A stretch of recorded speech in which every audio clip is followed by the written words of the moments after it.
30 రోజులు జైల్లో ఉంటే పదవి ఊడినట్టే అన్నట. 30 రోజులు జైల్లో ఉంటే పదవి ఊడినట్టే.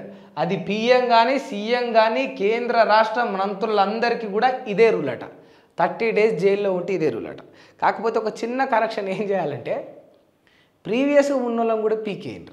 అంటే ఇప్పుడు ఉదాహరణకి ఏంటంటే ఒక ఐఏఎస్ పాస్ కావాలి ఒక వ్యక్తి, వాడు 4 కేసులు అప్పుడే వేసుకొని అప్పుడే ఇంటర్వ్యూకి పోతే ఇయ్యమని అంటారు. అదే కేసులు ప్రీవియస్ ఏడాది కింద 5 ఏళ్ల కింద 10 ఏళ్ల కింద ఉన్నా కూడా బ్యాక్గ్రౌండ్ చెక్ చేస్తారు కదా, ఎందుకంటే క్లీన్ షీట్ ఉండాలి అని. అటువంటిది రాజకీయంలో కూడా అవసరం ఉంటుంది. ఒక్క జైలు విషయంలో కేసుల విషయంలోనే ఉంటుందా అంటే అస్సలు కాదు. అది విద్య విషయంలో కూడా ఉండాలి, అది సంపద విషయంలో కూడా ఉండాలి. ఎందుకంటే ఒక 100 కోట్లు ఉన్నోడికే ఒక టికెట్ ఇస్తారు, ఎందుకంటే వాడు డబ్బును పంచి ఓట్లను కొంటాడన్న ధీమా. అంత డబ్బు ఉన్నోడికి ఇవ్వద్దు, అప్పుడు పేదోడికి ఇవ్వండి. 1 ఎకరం భూమి ఉండాలి, 1 కోటి రూపాయల మించి ఆస్తి ఉండకూడదు. ఇట్లాంటి వాళ్ళకి ఇవ్వండి. అప్పుడు ఒక మార్పు మొదలవుతుంది. వాడు కనీసం డిగ్రీ చదువుకోవాలి, కనీసం డిగ్రీ ఖచ్చితంగా చదువుకోవాలి, వాడికి ఒక పట్టాభద్రుడు అయి ఉండాలి. అటువంటి వాడే పోటీలలో పాల్గొనే ఒక వెసులుబాటును ఒక చట్టాన్ని తీసుకురావాలి. అన్నిట్లలో ఒక క్రిమినల్ కేసులు ఒక్కటి లేకపోతే, ఏదో కేసులు లేకపోతే సరిపోదు కదా. చేతులకు మట్టంటకుండా పనిచేసే రాజకీయ నాయకులు కూడా ఉన్నారు.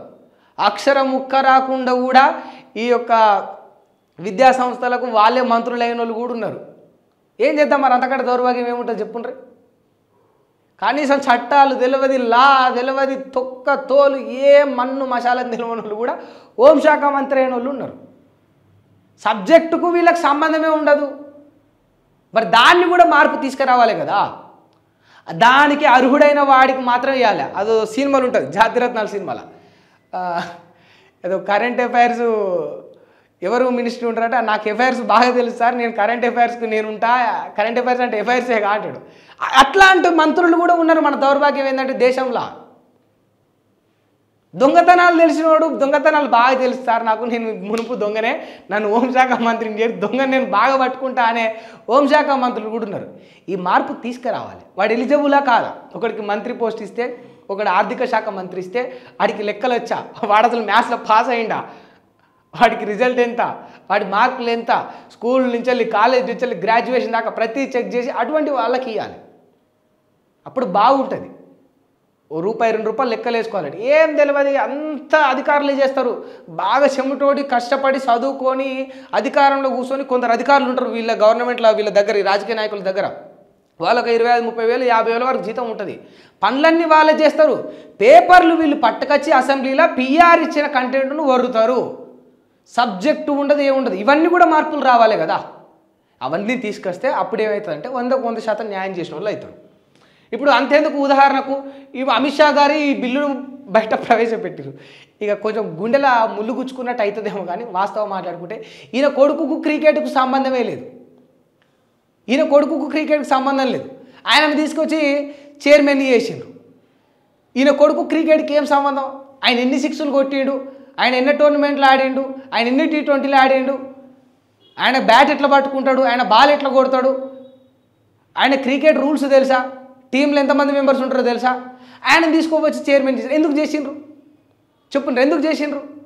మీ కొడుకుకి ఏం సబ్జెక్ట్ ఉన్నది క్రికెట్ గురించి చెప్పుండ్రి. ఇట్లా అంటే ఇప్పుడు ఏమవుతుందంటే, మన ఇంట్లో దొంగ ఉంటాడు, మనమేమో పక్కింటోళ్ళ ఇంట్లో దొంగతనం గురించి, వాళ్ళ ఇంట్లో ఉన్న దొంగల గురించి ఊరంతా ఊరి మీద పడి మాట్లాడుతూ ఉంటాం. బిల్లు ఒకటి ప్రవేశపెడితే అది మన ఇంట్లో సవరణ జరిగి మన ఇంట్లో దాన్ని ఆమోదించబడిన తర్వాత, మన ఇంట్లో వాళ్ళకి అది వర్తించిన తర్వాతే దాన్ని బయట పెట్టాలి. ఇట్లా అంటే మీ మీద కేసులు లేవు, ఎందుకంటే అధికారంలో ఉన్నది మీరు లేవు, ఉంటే కొట్టేపించుకోండి. మీ మీద కేసులు పడాయి, ఎందుకంటే కొన్ని మాటలు చాలా సెన్సిటివ్ ఉంటాయి, కానీ కొన్నిటిని ఎంత ఇంపాక్ట్ చేస్తాయో అది వాస్తవానికి మాట్లాడుకోవాలి. ఎవరు చట్టాన్ని రూల్ చేస్తూ ఉన్నారు, ఎవరు ఎట్లా జడ్జ్ చేస్తూ ఉన్నారు అంటే ఈ భారతదేశాన్ని ఇంకా ప్రజాస్వామ్యం మిగిలింది, బతికుంది, చట్టాలు నడుస్తూ ఉన్నాయి. కానీ కొంత ఇన్ఫ్లుయెన్స్ చేయబడుతున్న మాట మాత్రం వాస్తవం. ఇది కొంత మాట్లాడకూడనిది అయినా సరే చెప్పక తప్పదు. ఆ ఇన్ఫ్లుయెన్స్ అవుతున్నదా లేదా, జరుగుతున్నదా, ఇంపాక్ట్ ఉన్నదా, వీళ్ళ ప్రభావం అనేది ప్రపంచమంతా చూస్తూ ఉంది. ఎందుకు బీజేపీ నేతల మీద కేసులు పడవు? ఉదాహరణకు చెప్దాం. ఇప్పుడు కేవలము జైల్లో 30 రోజులు ఉంటేనే కాదు, ఒక ఆడపిల్లను అఘాయిత్యం పాలు చేసిండు, ఒక ఆడపిల్ల పైన చిన్నగా ఏదైనా తప్పుగా ప్రవర్తించిండు అన్నా కూడా వాడు పొలిటికల్గా కావచ్చు, రాజకీయంగా వాడు కంప్లీట్గా ఎలిజిబిలిటీ కాకుండా పోవాలి. మీ పార్టీకి చెందిన బ్రిజ్భూషణ్ అనే ఒకటి ఎంపీ పోరం బోకు వాడు అథ్లెట్ల పైన, రెజ్లర్ల పైన రేపులకు అఘాయిత్యాలకు పాల్పడ్డాడు. వాడి మీద ఒక కేసు అయినా పెట్టినరా?